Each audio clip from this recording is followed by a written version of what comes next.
Hi there. Welcome to the SoberCircle channel. Enjoy this speaker tape.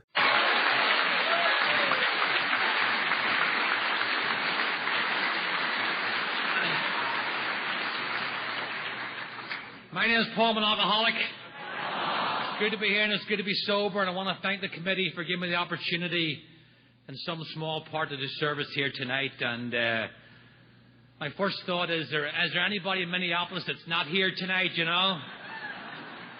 You go downtown, there's like one guy walking around going, where the hell is everybody, you know? And if he's alcoholic, he'd be like, oh, they're all at the party and nobody invited me, you know? I didn't want to go anyway, you know? I just got a little spiritual postcard here from Bob. The speakers have been wonderful so far. Don't screw it up. Thank you, Bob. That vote of no confidence. And it's something to be, you know, we say here, oh, you're a good speaker and you're a good speaker, but I run with some people who, they're non-alcoholics, and they think being a good speaker in Alcoholics Anonymous is like being the tallest of the seven dwarfs, you know? Kind of a like cachet in here, but doesn't go too far out there, you know, and talking about ego deflation, I called my sponsor tonight, I always do. We get into this dog and pony show. He'll say, where are you? I said, I'm in Minneapolis. Oh, you went all the way to Minneapolis to talk? How far would you go to listen? Right.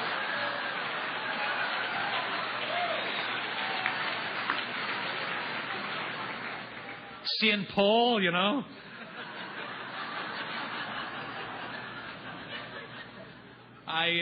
But I told him how much he mattered to me, which is really a step forward for me in Alcoholics Anonymous.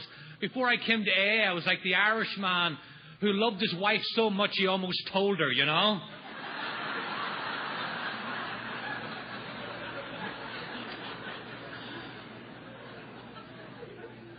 And speaking about ego deflation, I was at a conference there recently, and this guy came up to me and he goes, are you Paul McQuaid?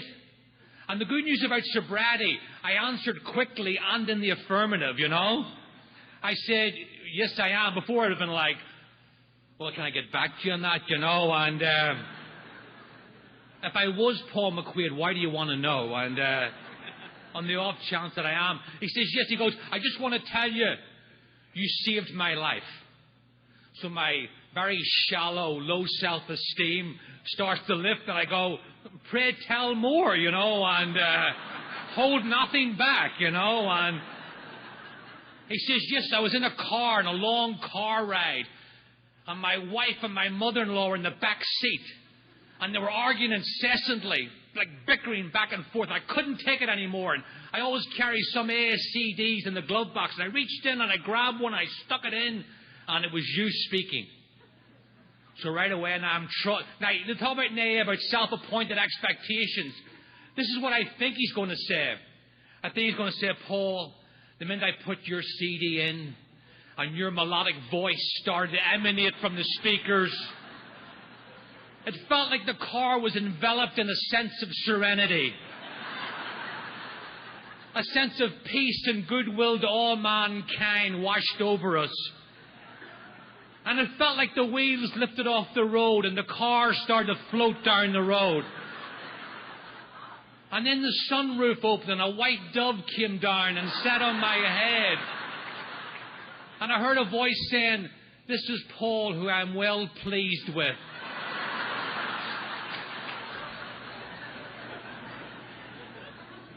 But what he did say, he said, I put your CD in, and after about 5 minutes, I turned round, and my wife and mother-in-law were fast asleep in the back of the car.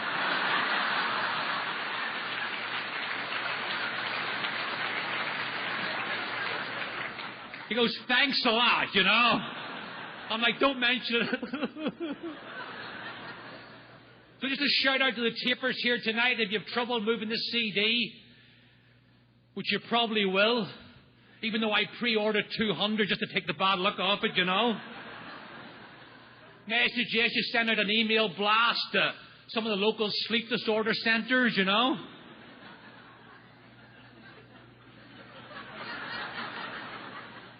Do you desire coma-like sleep?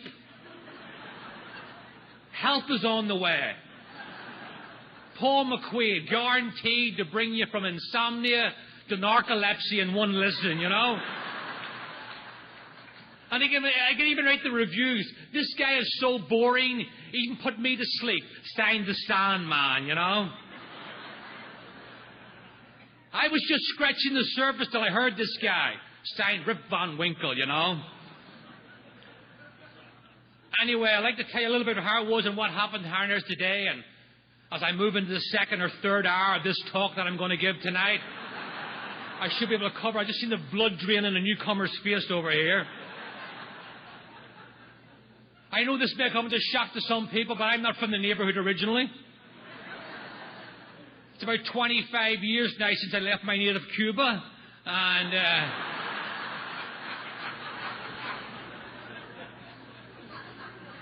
like Teresa was saying last time with the Irish, we talk pretty quick too, you know. I'm really starting to feel for these guys. This guy be sitting later on with his hands in 2 buckets of ice, you know. I went there to do service and now I got carpal tunnel syndrome. Thanks a lot, you know. But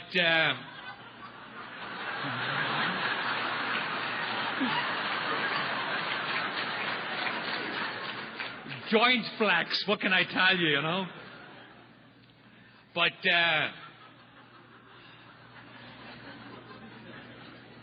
it's an honour. I'll tell you a little bit, you know, I'm from Northern Ireland.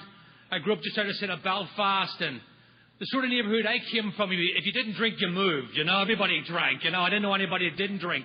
And I just want to welcome you here at Alcoholics Anonymous tonight. If you're new here tonight, there was some people that were new. I want to welcome you to the greatest singular event in my life. I want to tell you what was told to me and what's true in my life, that this is the last thing I tried and the first thing that ever worked. I tried many ways of stopping drinking, but I couldn't stay stopped because I was shackled to self. They talk about insanity for an alcoholic. Oh, you see somebody dancing in the bar. That's not insanity. I bartended for years. That's just irrational behaviour. Irrational drunken behaviour. If you want to see real insanity in my life, send me out there with no drink and no program. But these people here tonight, and we need these newcomers. Alcoholics Anonymous is like a backwater pond. It needs fresh water. If it doesn't get fresh water, it becomes stagnant. And nothing grows in stagnant water. I die, you die, we all die. What's the point?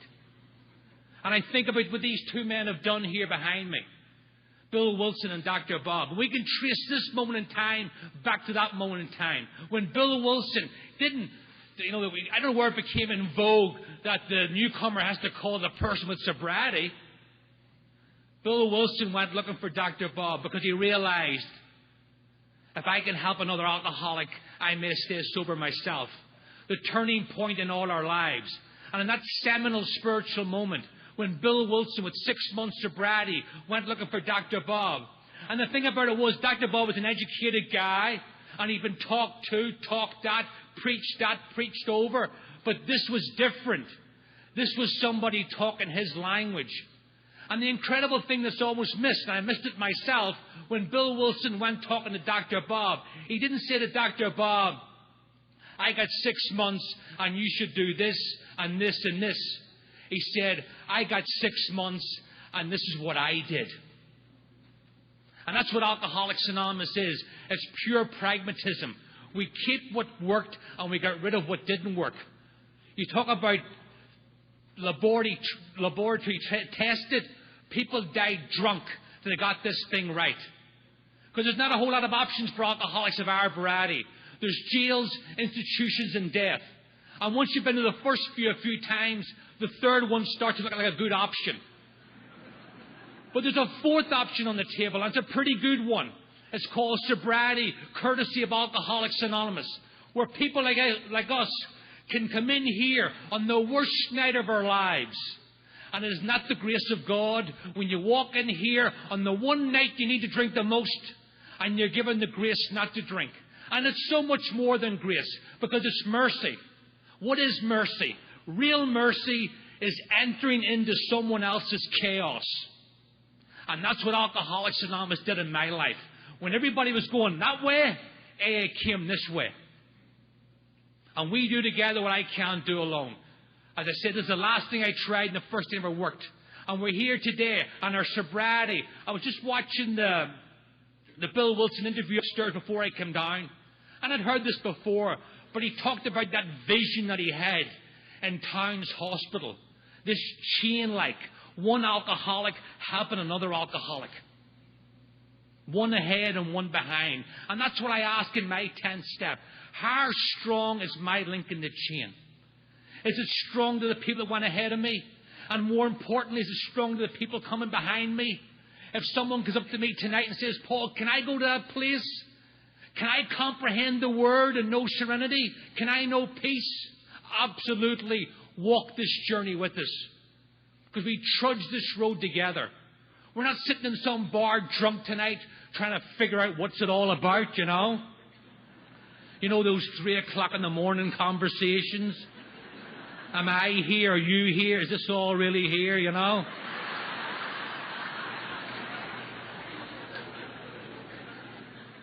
I know everything I need to know. I found out in Alcoholics Anonymous. My name is Paul and I'm an alcoholic. That tells me who I am, what I am, where I am, and most importantly, what I need to be doing. And if I know that, everything's all right. And when I'm all right, everything around me is all right too, even if it's not. Alcoholics Anonymous, by its very virtue, helped me to come to terms with my past so I could live in the present, which is the rest of today, for the future. What a program. I came in here just to stop drinking, and I got so much more. If you're new here tonight, I want to offer you what was offered to me. Hope in human form. That's what Alcoholics Anonymous is.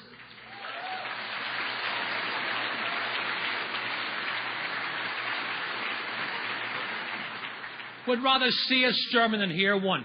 People get people sober. God works through people, and the spiritual conduit that He's using here is the fellowship of Alcoholics Anonymous. If I'm doing AA alone, I ain't doing AA. I'm doing something, but it ain't AA. I need you. And that's what Bill Wilson and Dr. Bob that time, when they first met each other. And I'm sure, I don't know if the words were actually said, but it was a shot heard around a drunken world. Because what Bill Wilson was saying to Dr. Bob, he said, I need you and you need me. Because I am you and you are me. And like my good friend Liz B always says, without you, there is no me. Alcoholics Anonymous, this collective thing, we come in here, and the thing about it is we come in here, we've seen it from 50 years right down to one day, and we come in here, and it says in one of our books that Alcoholics Anonymous is one of those places where the whole is greater than the sum of the parts. One day, a month, a year, 10 years, and we come in here, and we throw it all in the middle. And energy, spiritual energy is like electricity. It flows from positive to negative, not the other way around. And we lift each other up by the very virtue of our sobriety. And we all have worth and value here tonight, whether you got 50 years or one day. Because you know what? We're dealing in God's economy here. And in God's economy, everybody has worth and value. And the coin of the realm and the spiritual currency that we use is experience, strength, and hope. How we drank, how we got sober, and our hope for the new person. What a concept. What a program. I often tell a story about how Alcoholics Anonymous got started in Ireland. And if there's ever a country that needed Alcoholics Anonymous, believe me, it was Ireland. Even to this day, I was just over there last week, and it's still coming along like... Hey, in Ireland, you don't get too many sightseers, you know what I'm saying, you know. You don't have to ask who the newcomers are, you know who they are. They're usually sitting in the back row with a black eye and a busted lip from being in a street fight. And that's just the women, the guys look even worse, you know.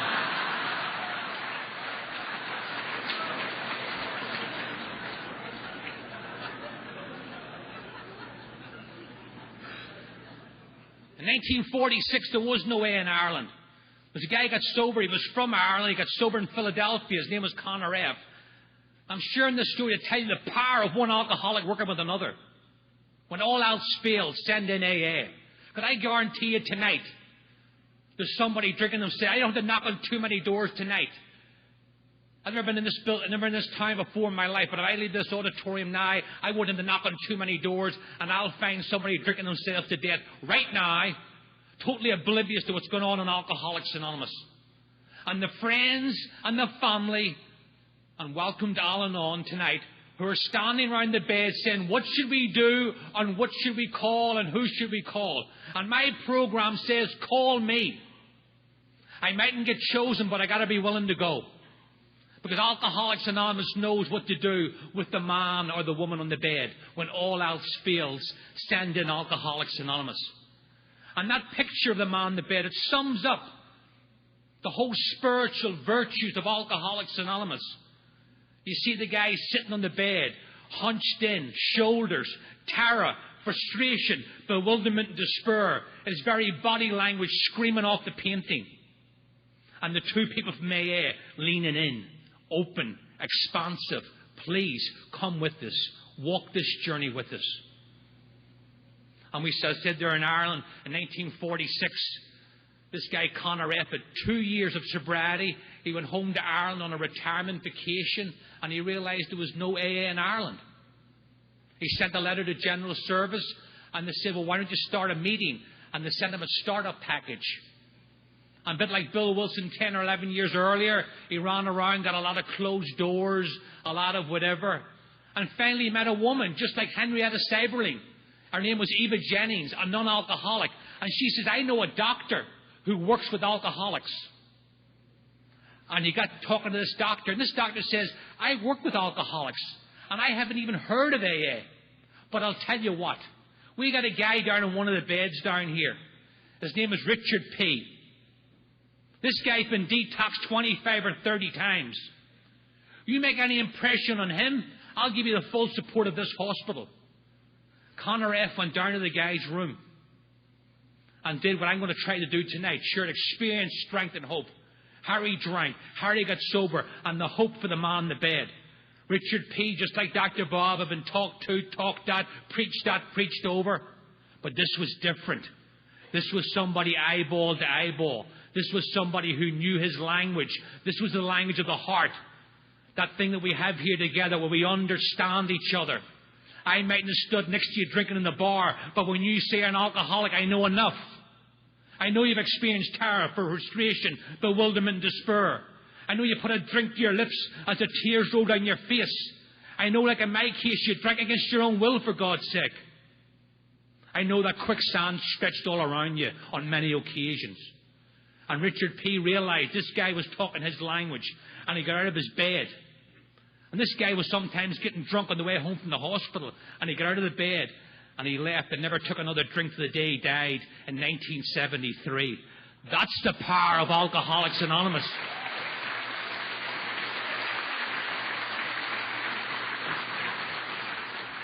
And those two men started the first meeting in Dublin. And they got out about 45 members in the first summer. And check this out. The first summer, 85% of the home group, the first group, got drunk. Could you imagine 85% of your home group getting drunk? But they hung in there and they hunkered down. Some came back, some didn't. And AA is alive and well now in Ireland. I have a special place in my heart.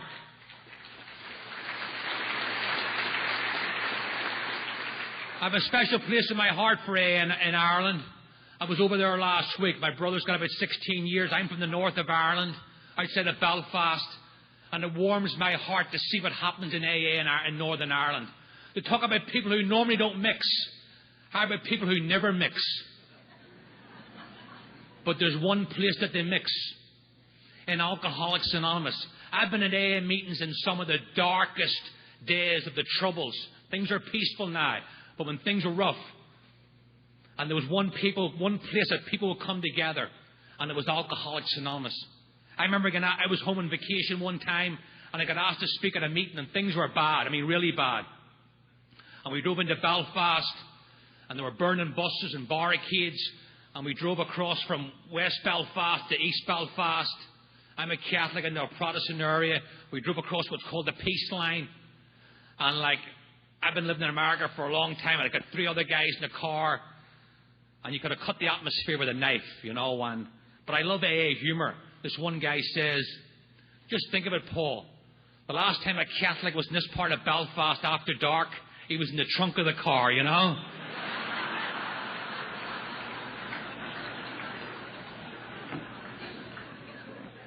So we went to the meeting, and these guys realised the commitment that we'd taken under the circumstances. And no words were said, but a firm handshake. And I laughed. There's all these kids hanging around, and they got a thing called joyriding with the steel cars, drag them around, then burn them.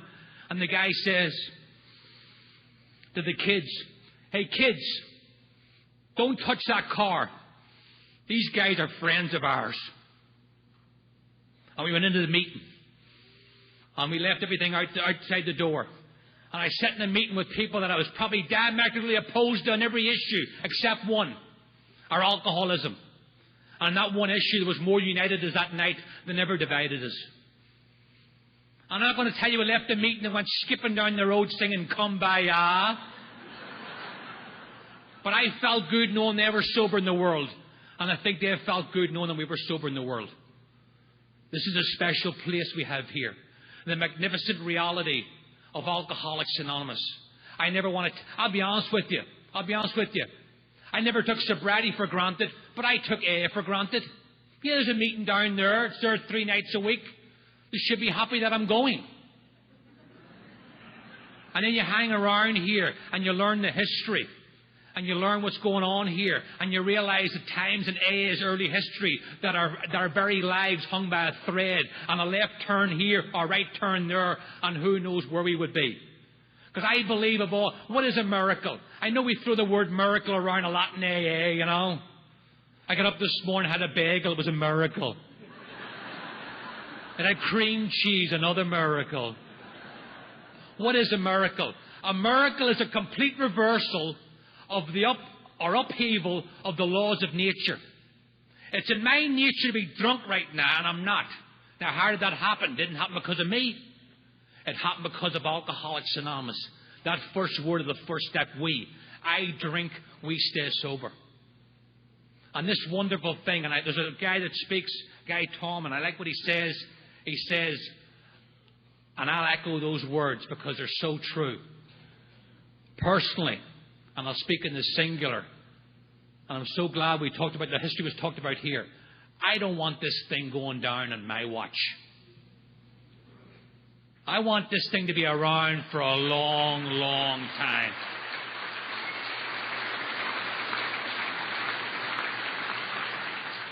As it says in one of our books, since man first crushed grapes, there's been people like us. Couldn't fit in, took drink, couldn't fit in, ran at life with drink, ran away from life with drink. We were society's first outcasts. Nobody knew what to do with us until Alcoholics Anonymous came along. And Bill Wilson went to Dr. Bob. Because you see, I need you and you need me. Because when you talk about you, I find out about me. And the great news of Alcoholics Anonymous is we are not alone anymore. And in my own life, I used to get into a lot of mental gymnastics when I first came to Alcoholics Anonymous. Why did I become an alcoholic? Where did I become an alcoholic? When did I become an alcoholic? The old alcoholic conundrum. What came first, the chicken or the keg, A few alcoholics got drunk trying to figure that one out, I believe if you sit down, you could probably figure out why you took the first drink. Intellectual curiosity, rite of passage, peer pressure. But why the compulsive drinking? I sat down with 4 or 5 guys my first night drinking. We whacked up a couple of cases of beer. Why was I the one guy? I know them to this day. Why was I the one guy that destroyed his life over and over and over again? I don't know. If you're looking the answer to that question, I don't know. I don't know why I became an alcoholic and those other guys didn't. But I'll tell you, I know why I stopped drinking. I stopped drinking. And when I came to Alcoholics Anonymous, I heard these 3 words. Pitiful, incomprehensible, demoralization. There's not a person in this room who drank alcoholically that doesn't know what those words mean. And they mean different to everybody. I didn't have to ask for a thesaurus. Could you explain that again? I'm not really getting it. Pitiful income. For me, it was sitting in an apartment in Rockaway Beach, 3,000 miles from my family. Burnt every bridge on numerous occasions. Quicksand, as Bill Wilson says, stretched all around me. If another man had done to me what drink did to me, I'd have killed him with my bare hands. And it's something, when you're sitting, as I was at 30 years of age, and everything's gone, and everybody's gone, and you realize, like I realized, you know what? I backed the wrong horse. Because for a long time, alcohol did for me what I couldn't do for myself. Alcohol worked. It worked like a charm for many years. For whatever reason, I don't know, and I don't care anymore. I had a hole in my soul. And I tried to fill it with booze, and people, and places, and things. Always looking for an outside fix for an inside job. And I'd have some symbolic victories along the way, but nothing of any permanence. And I drink on, and I drink on. And good people, if the love of family and friends could get me sober, I would have been sober a long time ago. But it's not. The only thing that worked was another alcoholic. And I drank on, and I grew up in Northern Ireland at the height of the Troubles. I had a big chip on my shoulder. Working class Catholic on the wrong side of the tracks. Big chip on my shoulder. In fact, I came to A and a guy said to me, "You know something, Paul? You're a well-balanced guy." And I thought to myself, finally, somebody that knows what's going on around here, you know? He said, "Yeah, you got a chip on both shoulders, you know?" I hated everything. I hated everybody. Could always find the needle in the haystack and sit right on top of it, you know? So I'm blaming Northern Ireland because my life isn't coming together. I'm the sort of an alcoholic, I'll just give you a quick, when I started drinking, I'm the sort of a guy, I was getting my stomach pumped out at 14 and 15 years of age. I'm the sort of guy you might find in your front garden tomorrow morning, 18, 19 years of age. Good family, good principles, and I drank on and drank on and drank on. By the time I'm 22, 23, my life's falling apart, but I don't want to look in. I'm into the blame game. I'm a finger pointer. I want to look out. So I come home and I'm blaming Northern Ireland. I said to my father, I come home one night, alcoholics were such grandstanders, you know. I come home and I said to my father, "Sit down. I got some bad news for you." I said, "I'm going to America, and don't try and talk me out of it." He says, "Talk you out of it? I'll help you pack. When are you going?" "On you go, Columbus. Let me give you some fatherly advice. Turn left at Greenland, you know."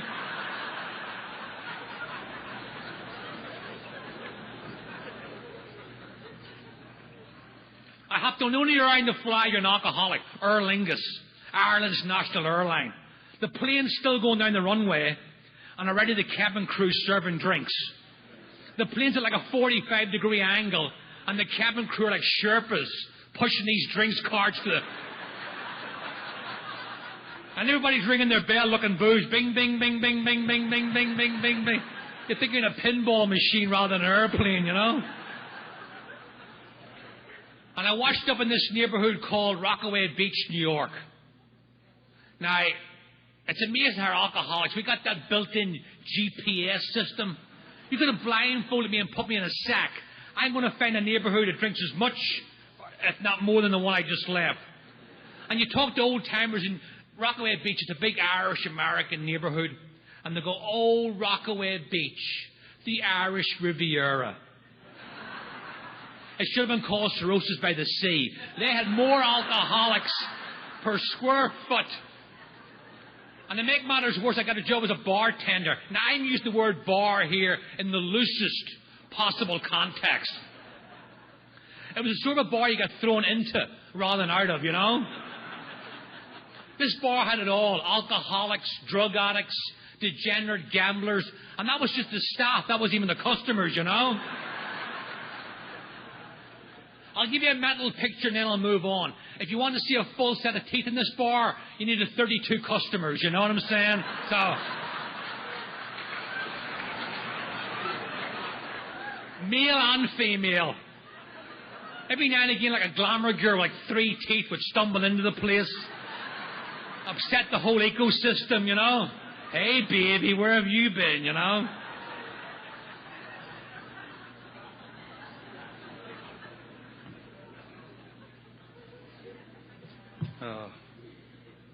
But water finds its own level, and so do alcoholics.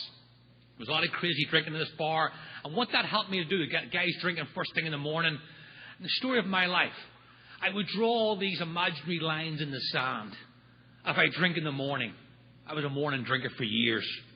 The only fact that I could operate in that job, I was in a job where I could walk behind the bar at 6 o'clock at night, and the first drink I poured was mine. So every line I would draw in the sand, I would reach it, feel comfortable, and step over it. I think that's called denial for the alcoholic. But alcohol is cunning, baffling, and powerful, and above all is patient. If you be alcoholic, it'll get you, and it got me but good. The worst years of my drinking, 27 to 30, were after I made a firm conviction not to drink anymore. The worst years. The time I was 26 or 27, I'm hitting hospitals. I'm having convulsions, seizures, round-the-clock drunks. And you know the equation. The drunks get longer and the period between them gets shorter. And I reached that point, I'm really trying to stop drinking. I'm doing a lot of things it talks about in chapter 3. I'll stop for this and I'll stop for this, and I'm making oaths and proclamations. And there wasn't many around, but any that were, I'm swearing in your life and I'm swearing in mine. But I drink again and I drink again. And it's one more attempt at not drinking, followed by one more failure. Drinking, followed by one more attempt at not drinking, ad infinitum, as our book says. I lived in that terrible place, that round-the-clock drinking. I love that iconic scene in that movie, The Lost Weekend, when Ray Milland wakes up and he knows he's got a second bottle and he's panicking for another drink. And then he looks up and he sees it in the light fixture, and the bottle is casting a shadow across the ceiling. Now, Billy Wilder, the director, wasn't an alcoholic, but he knew about imagery. Living under the shadow of a whiskey bottle. I lived under the shadow of a whiskey bottle for many years. Not tonight. Not tonight, my friends. We're living in the sunlight of the Spirit here in Alcoholics Anonymous.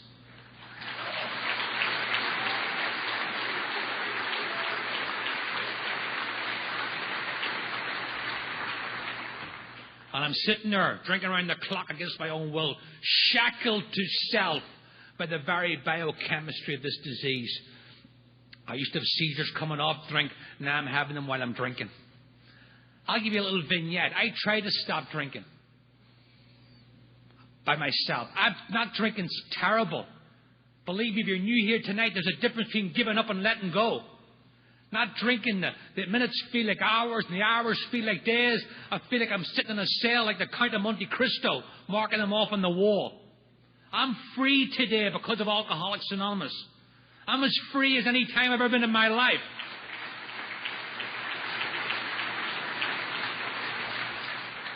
I'm from Northern Ireland. We sang about freedom. We marched. We fought in the streets for freedom. I wouldn't have known freedom if it jumped up beside me. I'm free tonight. I'm as free tonight as I've ever been in my life. I'm free from the one guy I could never get free from, which is me. I'm living in the one place I never lived, which is right here, right now. Every time I was going to have a nervous breakdown in AA, it was half an hour from now. It never actually happened, you know. I was a fearful person, and a fearful person will always find something to be afraid of. There's a bogeyman behind every tree. And I'm sitting there in that apartment, and I'll give you one vignette. I'm trying to come off drink. I used to come off these drunks, and I'd sit there, and I'd say to myself, okay, Paul, let's try and look at this with some degree of why am I doing this? And here's the best that I could come up with before I came to AA. Lack of willpower. If I had more willpower, I could have half a dozen drinks and go home. Like that guy. Lack of discipline. I was always a rebel buck in the system. And then my ace in the hole was punishment from God. He's had in for me from day one. I got to AA and I found out none of those reasons are true. I drink alcoholically because for a long period of my life, alcohol was a suitable treatment for alcoholism. But you know what? It stops working. and I end up at the jumping off place. I've been to the jumping off place twice in my life. Once with drink and once without drink and no program. Different type of pain, but pain nonetheless. So I'll just give you a little vignette. I'm in this bar of what alcoholism is. I found it the hard way. If you're new here tonight, a drinking problem is solved by not drinking. Our book talks about it. The heavy drinker, a medical reason, a romantic reason, and they stop or moderate, no problem. I know some heavy drinkers. They can do that, not us. The evidence is stacked to the ceiling that I shouldn't be drinking. And what is insanity? Bill Wilson says, insanity for an alcoholic is not the drinking. It's the rationalization of the first drink while physically sober. I walked in the bar stone cold, physically sober, and told myself it's okay to drink again when it wasn't. And that's the insanity they're talking about in here. And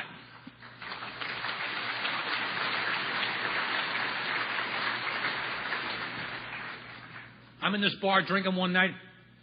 I collapsed in an alcoholic seizure. I woke up in a hospital where I'd been before, in a restraining sheet, strapped down. And they give me some Librium to get me up the ceiling. And a couple of days later, there's a person at my bedside who mattered a lot in my life at that time. And I wasn't trying to be cinematic, but I took her hand and I says, I don't know why I can't drink, but it's obvious I can't drink, and I will never drink again. If you'd have got an oath, I would have signed it in blood. Bob D says, Paul, that I put you on a lie detector, you would have passed with flying colours. And I would have, because I believed it. As much as I believed anything. But you see, here's the problem. And if you're new here tonight, this is the problem. Before I came to Alcoholics Anonymous, I had nothing between me and the first drink.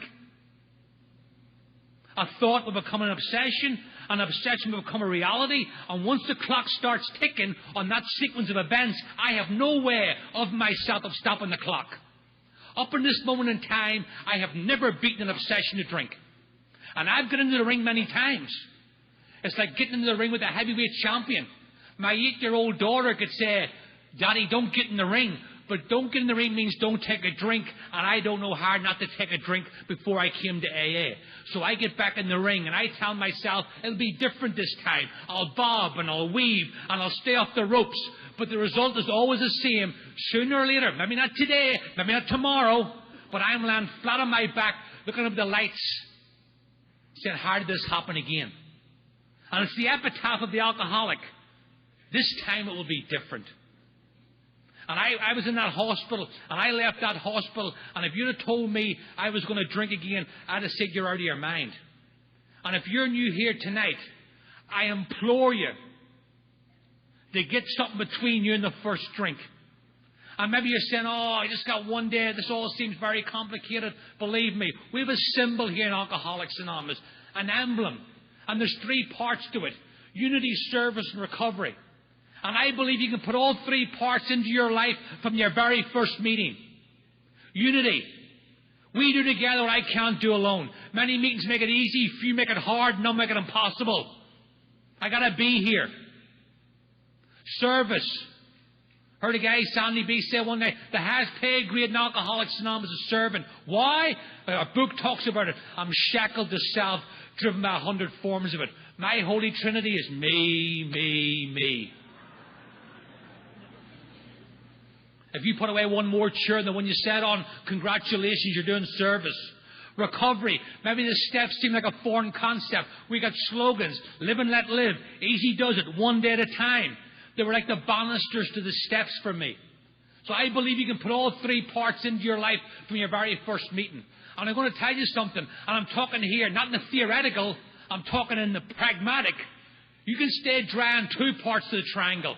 You may even stay dry on 1 part of the triangle.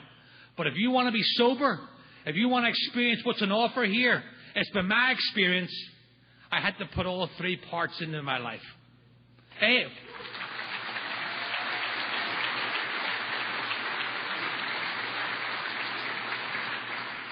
Alcoholics Anonymous is not for people that need it. It's not even for people that want it.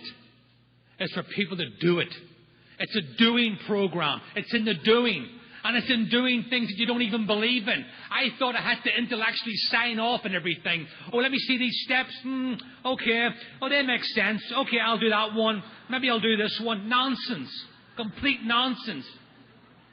And the grace of God in AA is you can go through that program merrily with your sponsor, or you can go through kicking and screaming. But as in the grace of God, the result at the end is the same. A spiritual awakening as a result of these steps.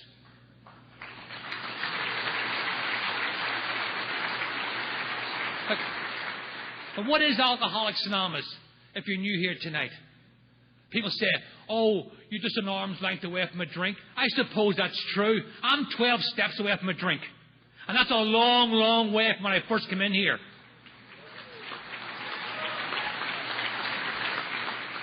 But they're not 12 steps up to anything. They're 12 steps down to a sense of humility. I've seen people drink again, Alcoholics Anonymous, I thought would never drink again. And that tells me it's a daily reprieve based upon my spiritual condition. And what this program allowed me to do was to go from a place of powerlessness. What is it? I'm powerless over alcohol. I got a body that won't let me drink and a mind that won't let me stop. My life's unmanageable, drunk or sober, when I'm running it, and I like to run it a lot. This program allowed me to go from a place of powerlessness, not to a place where of power, but where of access to power. 24/7, an unlimited supply. Because my problem, believe me, I'm in Alcoholics Anonymous because this program helps me do what I couldn't do drunk or sober, and that's live out there in God's world 24 hours a day under His conditions rather than my demands. There's days of spiritual warfare out there, and I better have something between me and the first drink. And don't get me wrong, I don't do this program perfectly. I stay away from the water walkers in AA. They never had a bad day in Sobriety Brigade. That's not been my experience. Alcoholics Anonymous for me is a reality check on how life is going today. This is where the rubber meets the road. And there's days I'm sober and there's days I don't drink. But I stayed around here long enough to figure out the difference and know what I have to do. So I encourage you. I'm going to tell you something. If you're new here tonight, you hear people say, oh, I came to AA and I got my life back. I don't want my life back. It sucked.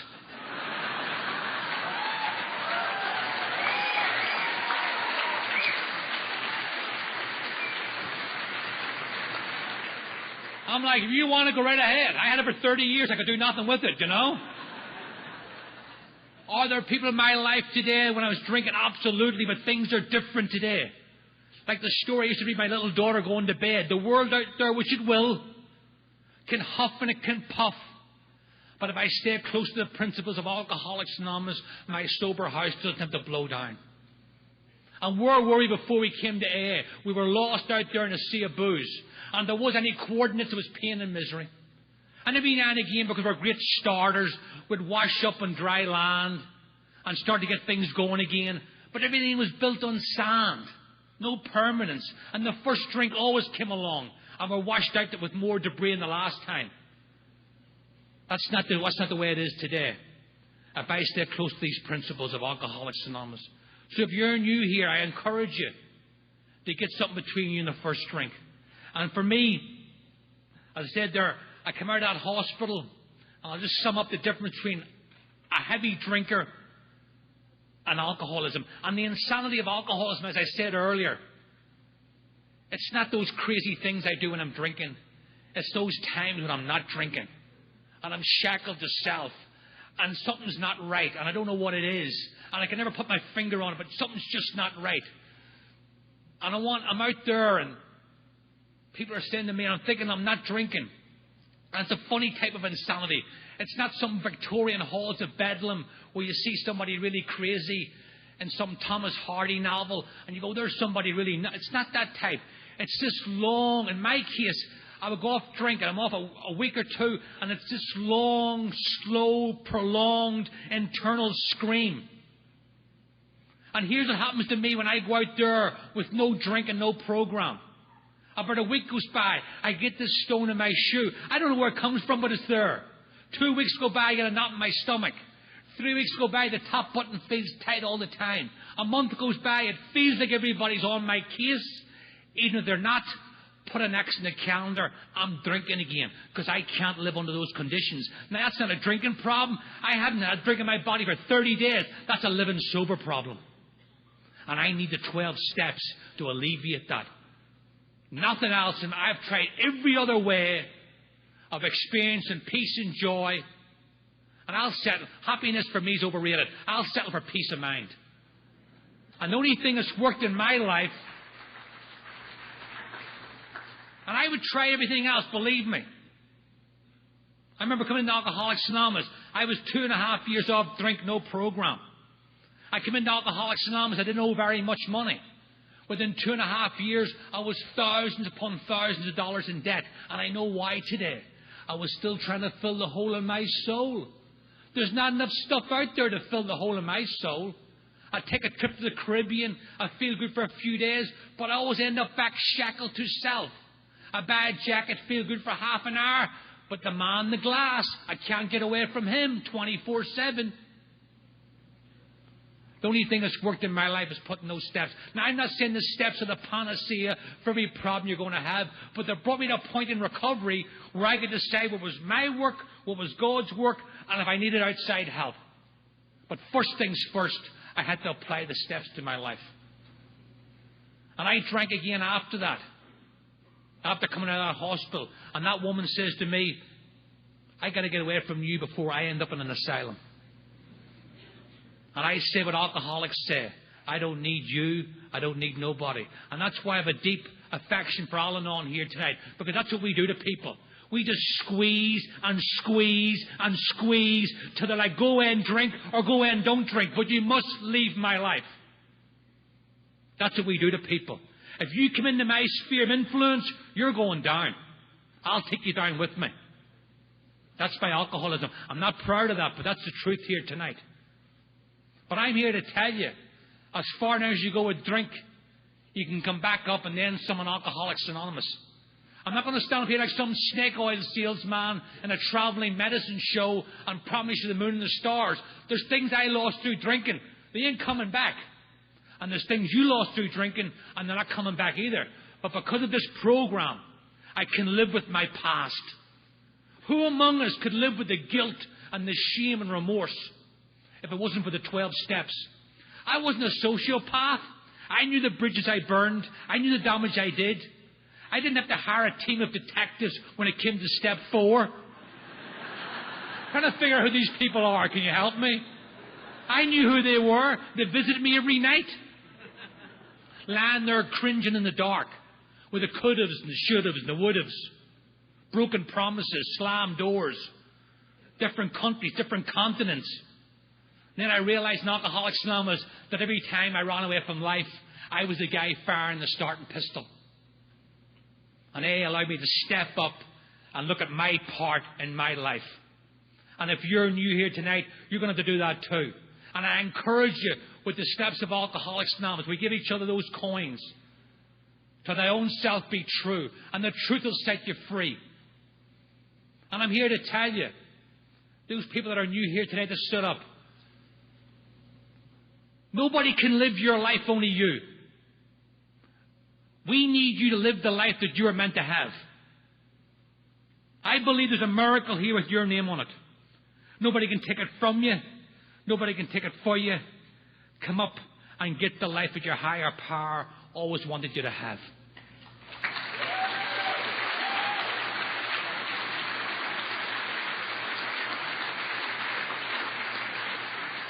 And we do that as drinking alcoholics or alcoholics with untreated alcoholism. We're living incognito in our own lives.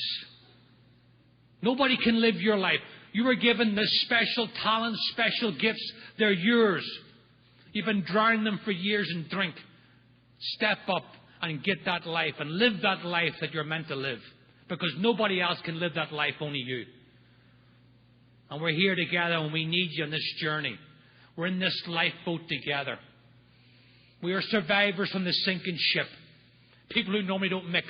And do we sail off into the sunset, patting each other back? No. we circle looking for more survivors, and we help them into the boat. And it's none of my business who's sitting next to me, but I better be willing to put my hand out and help them. For that I am responsible.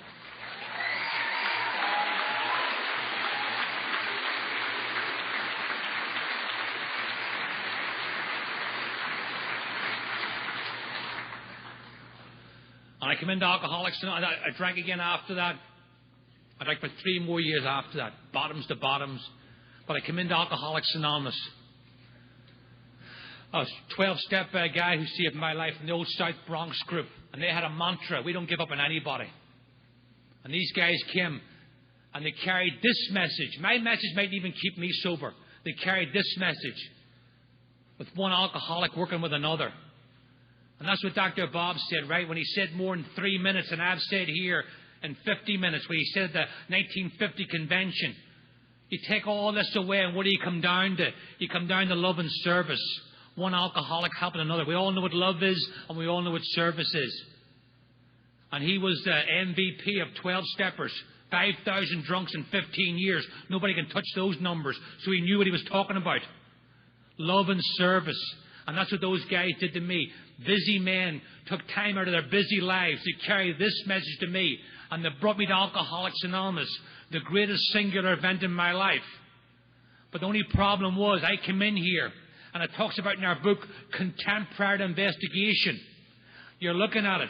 I looked at these steps, and there was people talking about the problem and the solution and how to go from the problem to the solution. But as Chuck Chamberlain used to say, you'll eventually hear what you came here to hear, and you'll eventually see what you came here to see. But you have to have eyes to see and ears to hear, and I had neither. And I sat around here. I looked at those steps. I thought they were very touchy, very feely, very warm and fuzzy. I do these steps, the next thing I'll be wearing flip-flops in the winter time. I'll have like wind chimes hanging up around the house, you know. Joining Oprah's book club. Where does it all end, you know?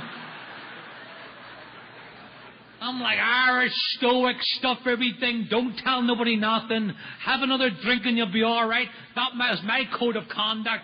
It might have flew in the bar, but it wasn't flying too far in here. I was sitting in the rooms of Alcoholics Anonymous, rotten with barroom mentality. Crazy or off drink. That woman that I talked about, we got into an argument one night, and I drew back and I put my hand right through the sheetrock wall. And she looked at me and she says, you're crazier off drink than you were on it. And you know what? She was right. I never punched a hole in the wall drinking. And here I'm punching a hole in the wall 2.5 years off drink. No program. In here in the first half of the first step. I believe this. We don't do the steps because they're nice. We do them because they're necessary for recovery. If I want to get physically and mentally and spiritually and emotionally rehabilitated, I must work this program. I know of no other way. And I fought this program. And I looked at this program and the steps. I looked at it from a basically 2-dimensional, just words on the page. I didn't realize that they're not even 3-dimensional. They're actually 4th dimension. It talks about, we read it, God, may you find him now. And that was the one place that I'd never lived. Right here, right now. I was in the past full of guilt and shame and remorse. I was in tomorrow full of fear. Every now and again I'd wander through the present. What's this place? Oh, let me get the hell out of here, you know? Right?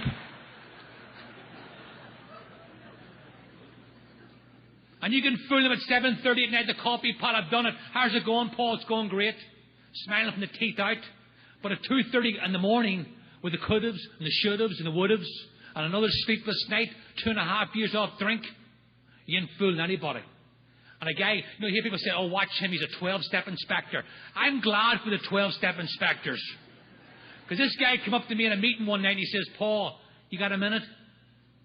And I was keeping him by arm's length, bit of humour, deflecting everything. He says, Paul, you got a minute? You're dying. And you're dying in AA. And the sad news is the help's on the wall. You're like a starving man at a spiritual banquet.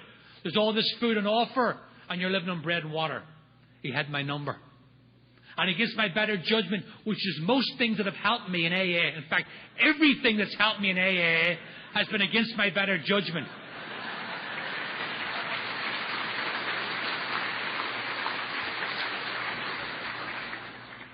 And I fought this program. I know it's a 12-step program. There's no one-trick ponies.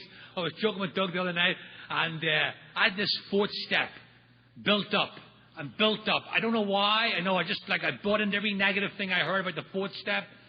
And I fought it and fought it and fought it. And I'm 2.5 years off drink. And my sponsor's like, Paul, we got to move through this program because he says, you've made a decision, but you're not backing up. He says, do you want God's will in your life? I said, absolutely, I want God's will in my life. Who doesn't want God's will in their life, for God's sake, you know? He said, well, you got to get rid of the things that are blocking God's will from your life. Do you know what's blocking God's will from your life? No. Resentments, harms, fears, defects of character, shortcomings.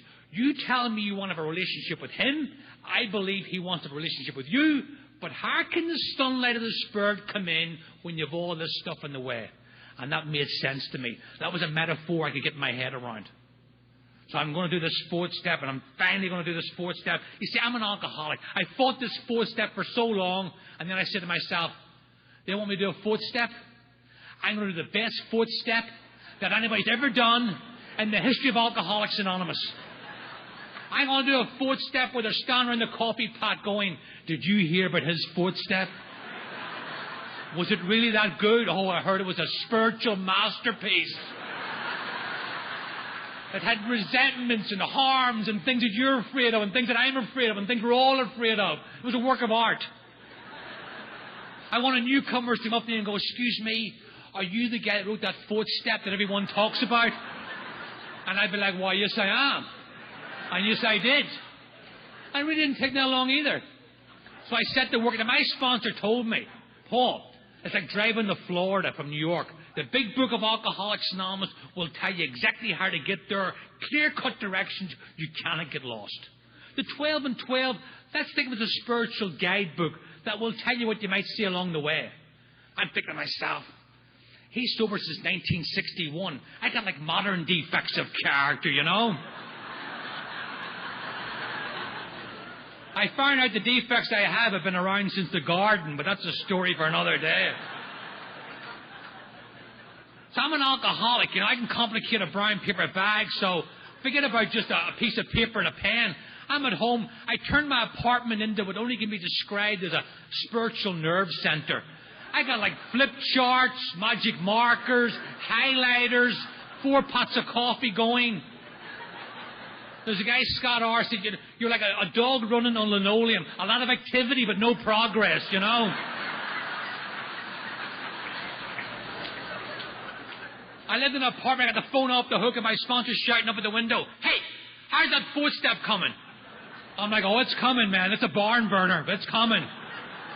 Because your phone's off the hook. How am I going to know when it's finished? Will there be like a puff of white smoke like when you elect a new pope? Oh, look, the fourth step has been completed. And there was rejoicing throughout the land, you know. I'm sitting in the apartment. I lived overlooking the Atlantic Ocean and Rockaway Beach. I have another moment of clarity. I says, why am I sitting in the apartment? I should be down the boardwalk looking at that special place where the sea meets the sky and drawing inspiration from that. So I slimmed down the operation and took it down to the boardwalk, you know. So now I'm sitting on the boardwalk with my legal pad, my big blank legal pad. And I'm still into aesthetics. I'm trying to grow the columns really, really straight, you know. I'm stopping strangers. Excuse me, do these columns look perpendicular to you? They're like, those are wonderful. Who's your sponsor? Frank Lloyd Wright, you know?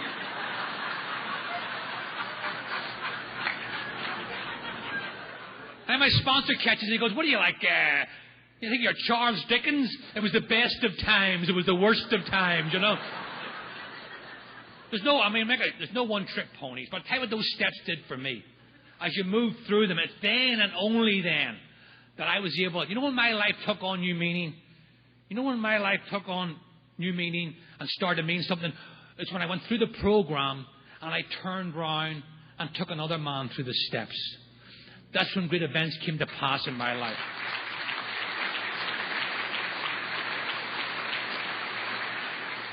If I fail to enlarge upon my spiritual life, shame on me. And I'm going to say something here, and it's a bit off the topic, but I believe somewhere, someday, I'm going to be asked one question. What did you do with the gift that was given to you? Well, I worked on myself, and then I worked on myself some more. I did some more self-actualization. No. What did you do with the gift that was given to you? Shame on me if I put it in my back pocket. If you're new here tonight,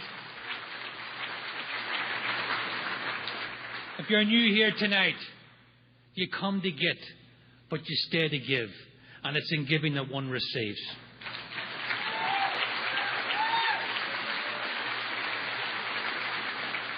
And I had all these ideas. When I first got sober, I remember saying to my sponsor, I think I'm going to go down to India and help Mother Teresa out, He said, no. You're going to go to the meeting and you're going to put your hand out for the still sick and suffering alcoholic. And I'm here to tell you, as I said, I come into Alcoholics Anonymous, just wrap this up, 30 years of age. Didn't even have a high school diploma. Was a bartender. I bartended the last 5 years drinking. I bartended the first 12 years in AA. I was able to take on long-term goals and chip away at them one day at a time. My sponsor said, why don't you go back to school? Or in your case, why don't you go to school? I said, how can I do that? He goes, how do we do things around here, Paul? One day at a time. I took a class, I took another class, I got a degree, a second degree, 2 graduate degrees. I work with special education children, and it's the greatest joy in my life.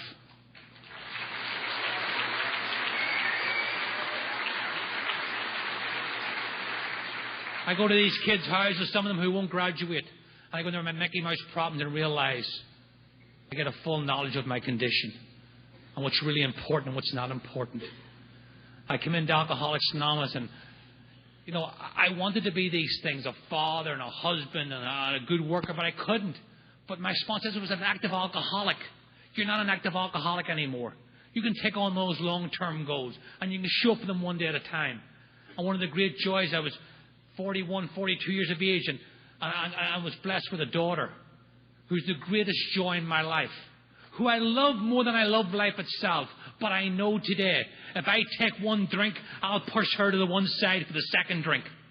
And I know that today. I know the truth about me and alcohol today. I almost drank myself to death in a lie. And I'm free tonight. Even on a plane in New York and come here. Before I came to Alcoholics Anonymous, booze was a common denominator in my life. Every decision I made was divided through drink at least once. I don't care if it's going to here to the wall. Enough booze to get me there, enough when I get there, enough to get me back. And when you live your life on those parameters, your life gets smaller and smaller and smaller with less people in it. But the minute I come into AA, it's the opposite. More and more people come into my life. I love Alcoholics Anonymous, and as I said there, I come in here. I'm so glad I didn't have a clipboard of my first meeting, because I would have checked the box for not drinking. I would have been happy with that. And I would have shortchanged myself so much. Because alcohol is only mentioned the first half of the first step. I got so much more besides, because I got me back, I got you back, and I got him back. And it lost a whole lot. And I would like to end tonight on a few words of a place of my birth. I know them, but I'm always afraid I'm going to freeze. May the road rise to meet you. May the wind be always at your back. May the sun shine warm upon your face. The rains fall soft upon your fields. And until we meet again, may God hold you in the palm of his hand. Thank you so much, guys.